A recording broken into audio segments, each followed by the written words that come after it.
So I imagine 50 years from now, an 8-year-old child nestling up in their grandparents' arms and saying, "Bubby Phoebe, Grandpa Schuyler, can you tell me what it was like to live through the pandemic of 2020? And my guess is that Bubby Phoebe and Grandpa Schuyler will bound from their chair, the beneficiaries of the latest in bionic hips and robotic knees, and say, "It's hard to believe now, honey, but within a few days, everything closed. The restaurants closed, the theaters closed, the gyms closed, even the schools closed. And the whole world was scared. People were dying, thousands of them. And we really didn't understand. We wore masks everywhere," added Grandpa Schuyler. "We wore masks even while jogging outside or walking the dog. I remember when I'd see a person walking down the street, I'd actually walk to the other side. We didn't see some people's smiles for over 2 years. We had our groceries delivered to the front door.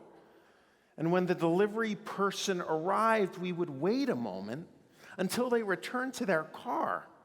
And only then we'd open up the door and carefully bring the food in, but not too far, because we were told we needed to have the food wait for a few days. Or we'd wipe it down and then bring it inside, because we were scared." "And you should have seen the synagogue," adds Grandpa Schuyler. "It was the first time we had ever gathered on a computer screen. It was called Zoom, and we'd zoom in, lots of us, on Shabbat. There was nothing else to do. And we'd see each other's faces.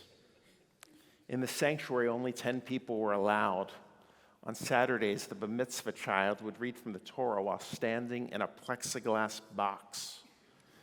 And there were no prayer books, because we were told we shouldn't touch books. We could pass the germs. And we didn't sing because we were told singing would spread the virus. But kids became bar mitzvah. Couples got married. People were respectfully laid to rest.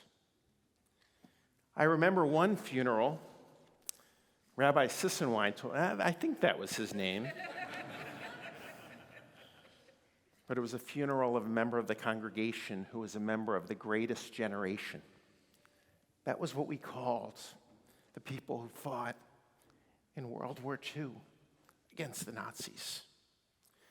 Rabbi Sisenwine told me that at the funeral of this gentleman, he had to stand outside alone while the family remained in the car to say Kaddish. They were only allowed to lower their windows 1 inch at the cemetery. "But you know what, honey," they'll say, "we also learned a few things. For those few years, we learned that we could slow down and spend more time with family. We learned that we could reconnect with old friends, spend less time in the car and more time in the kitchen. We watched a lot of old movies and saw some new television shows as well. And we learned to embrace the simpler things in life." "But how did it end, Grandma?" And at this point, I imagine Bubby Phoebe and Grandpa Schuyler will look at each other and say, "I'm not even sure. I just remember there was no ticker tape parade, no formal ending. All I can remember is that there were a lot of vaccines, and somehow people just kind of returned. The virus was still with us, and some people got sick, and some were hospitalized, and some even perished. But somehow we just returned. And for a short time, at least, we learned to appreciate what we had, to be near people, to see their faces once again, to hear their voices in person, and once again sing together. And so I just want to begin today by saying Happy New Year. It's good to be back to sing together. Let's begin with a call to worship, the call of Baruch, which can be found on page 142, a call that has been recited for thousands of years beginning in the temple, but perhaps feels a little different these days. And so let's all rise if you're able.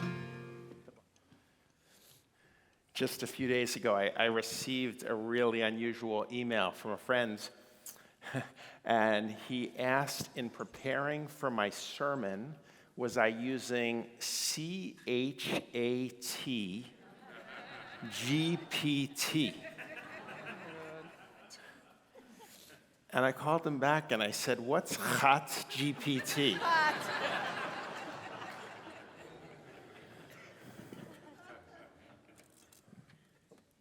For those who didn't get a Chat GTP, I really like that one. I did not use Chat GPT.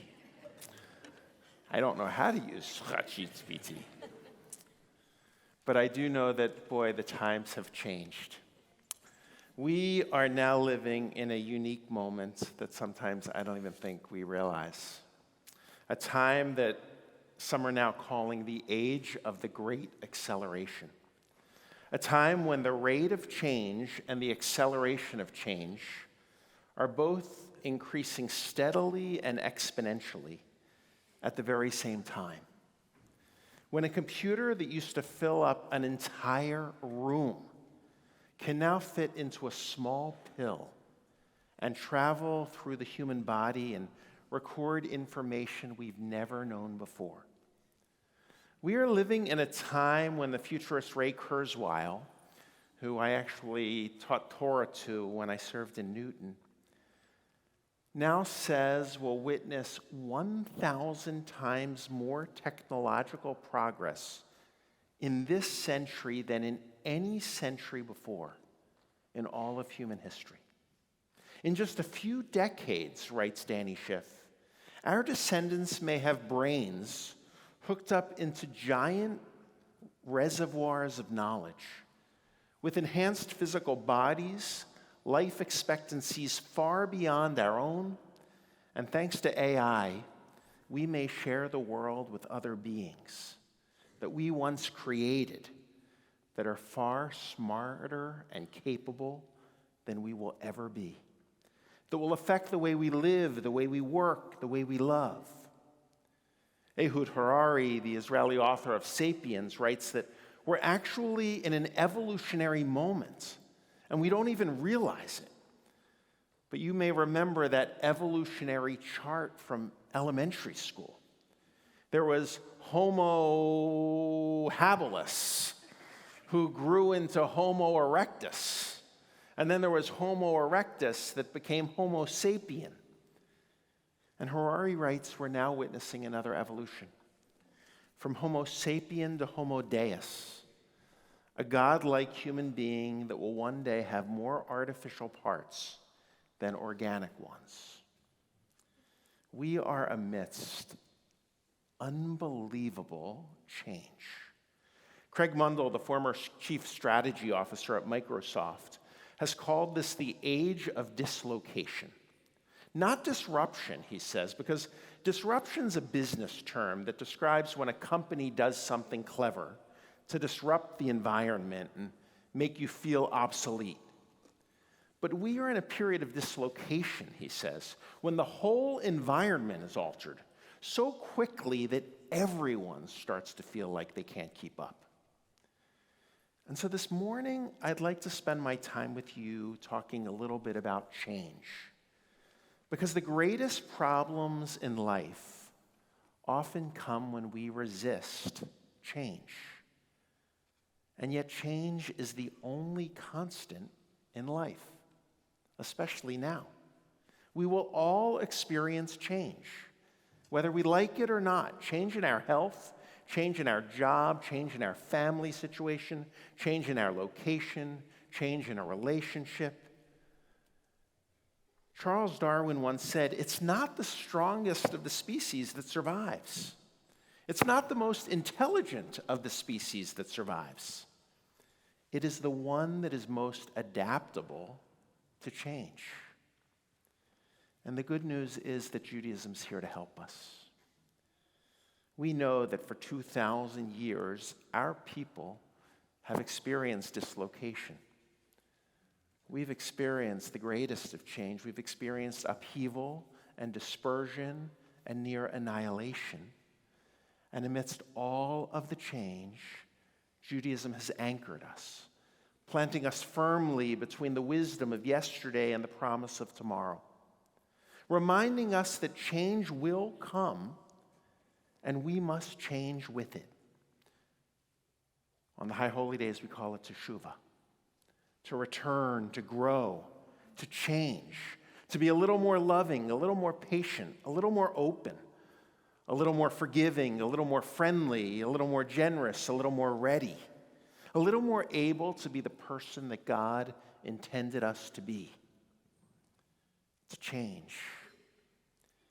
And so today I'm going to make a change and not give a 20-minute sermon.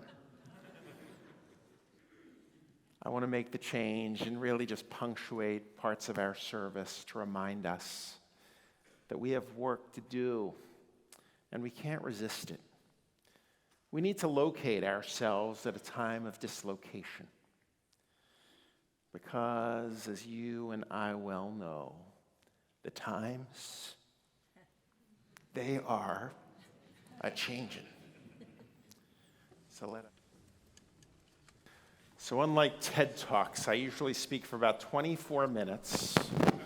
I still have some time left. So I do want to share some words with you. I probably should have used ChatGPT for my sermon this year. The problem is, I just don't know how. It's hard to make change.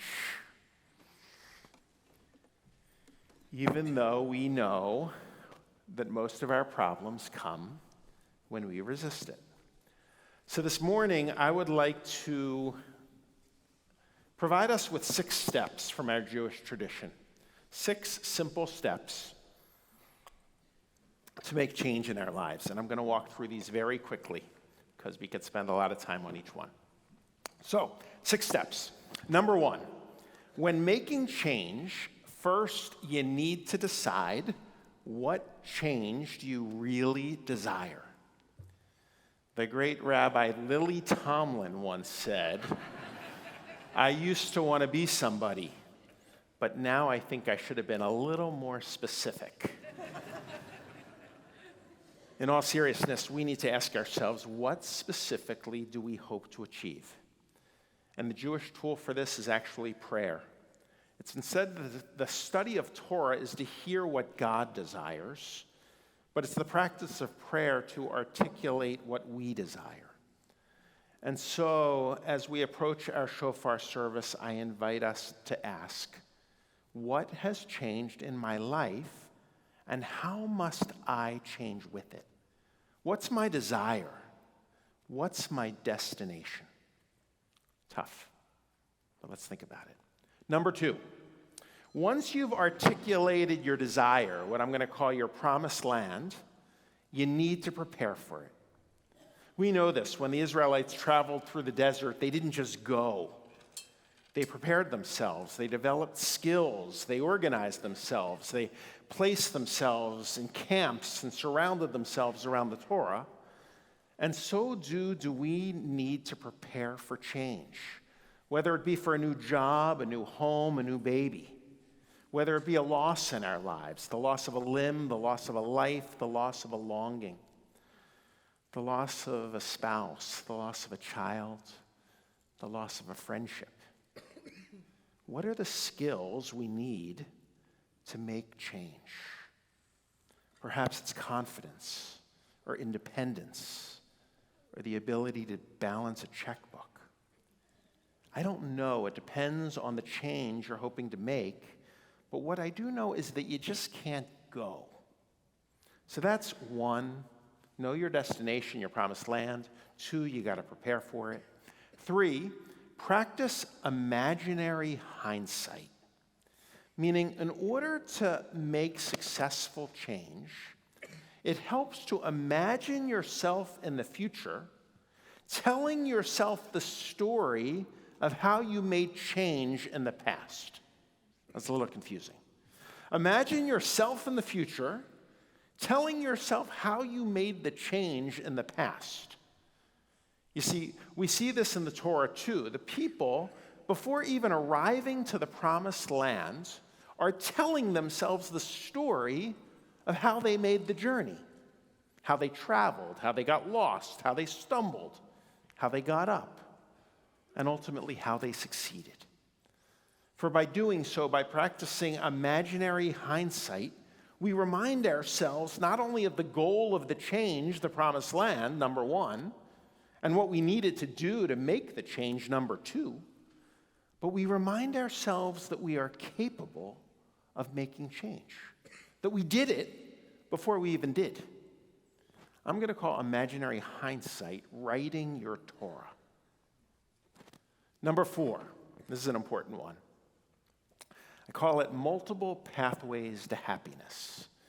And I actually learned this one by spending a lot of time in Israel. You know, I love Israel. My goal is to take every one of you to Israel. But one of the things that most amazes me about Israel is that even in a difficult year, and this is a difficult one with protests happening all the time, I'm going to discuss it next week. But even in a difficult year, Israelis, by and large, continue to be happy. It's quite amazing. Israel this year actually climbed on the happiness rankings between countries. It went from number 9 to number 4 in the world. Number 1 is Finland. I don't know why, but the Finnish are really happy. And the last is actually Afghanistan. I understand why. But Israel went from 9 to 4. Now, I can posit many reasons for this. Perhaps it's because it's a small country and families live close together, or there's a relatively healthy economy, or there's a lot of fresh fruit, great sun, and there's a national service program that continues even now to provide young Israelis with purpose and meaning in their lives. But the crazy thing is, I think it's something else that's the reason for the high ranking for Israel, and I'm going to call this multiple pathways to happiness. It's something we really don't have here in America. You see, in America, I've noticed we love to plan. I've spoken to people planning a vacation. They read book after book. They go on TripAdvisor and Expedia. They talk to their neighbors. They talk to their friends. I know people who plan their next vacation while on their current vacation. Meanwhile, ask an Israeli what their next trip is, and typically, unless it's a week from now, they have no idea. How can I plan? The war may break out any day or something. I don't think it's for that reason. It's in America we love to plan. I know people who plan their kids' future in utero. If they get into this nursery school, they get into that school, and then this middle school, and this high school, and then hopefully they'll get into their number 1 college. Because that's the place that will open the doors to happiness. Meanwhile, I go to Israel, and I ask a 21-year-old what they're doing next year, and they look at me and they say, South America. And I say, South America? And they say, I'll go. I'll figure it out. And look, they know they'll need a plane ticket. They know they need a backpack and they need to be safe. But they also know that there's not one way to make the journey. There are multiple pathways to happiness. And when you believe that there's only one way, one college, one job, one house. It's very difficult to make change when change comes along the way. We know that there's more than one way to get to the promised lands. Number 4. Number 5, change is hard, so take one step at a time. Celebrate your accomplishments. Express gratitude no matter how small the progress you make.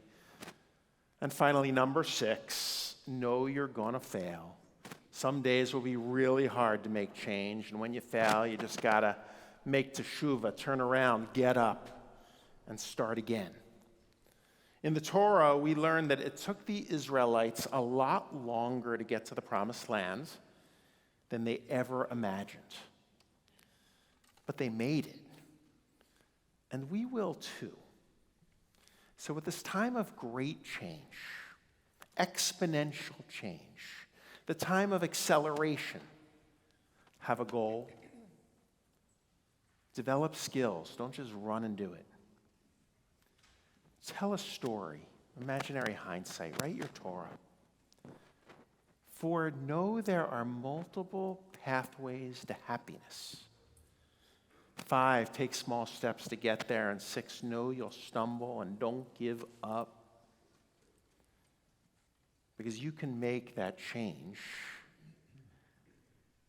because the times, they are a-changin'. Happy New Year.